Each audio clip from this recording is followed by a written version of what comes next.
هغه څوک ده؟ Who is he?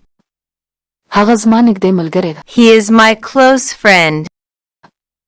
نن تخپه ښکارې. You look sad. زه روپۍ نه لرم.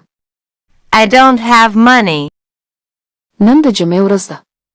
It is Friday today. هغه بې وفا سړی ده. He is a disloyal man. آیا ته د مکتب څخه فارغ شوې؟ Did you graduate from school? هو زه فارغ شوی یم. Yes, I did. موږ سره مال ختم ده. We are out of stock. هغه مین شوی ده. He has fallen in love. دا ما ته پرېږده. Leave it to me. زه له تا سره مینه لرم. I love you. هغه یو اتل ده. He is a hero. ته د کوم ځای؟ Where are you from? زه د افغانستان. I am from Afghanistan. سمه ده. It's okay. It's okay. هغه خوشحاله ښکاري. He looks happy. He looks happy. تو ولې ناوخته وې؟ Why were you late? Why were you late? زه په رش کې بند وم. I was stuck in traffic. I was stuck in traffic. دننه راشه. Come inside. Come inside. ستا کور چیرته ده؟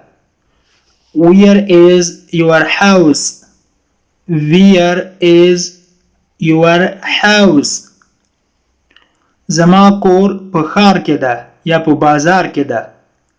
My house is in city. My house is in city. City منا ښار یا بازار. خوله دې خلاصه کړه. Open your mouth. Open your mouth. راځه لمبو وهنې ته ځو. نو په انګلیسي کې به وایي Let's go to the swimming. Let's go to the swimming. Let's go to the swimming. آیا ستا چارجر استعمالولی سم یا کارولی سم یا اجازه ده چې ستا چارجر استعمال کم؟ نو په انګلیسي کې به وایو Could I use your charger? Could I use your charger? موږ ستا پلویان یو یا ستا طرفداران یو. We are pro of you. We are pro of you. pro ویل کېږي طرفداران یا پلویان. څراغ روښانه کړه یا ګروپ بل کړه. Switch on the light. Switch on the light. ته څه کار کوې؟ What do you do? What do you do?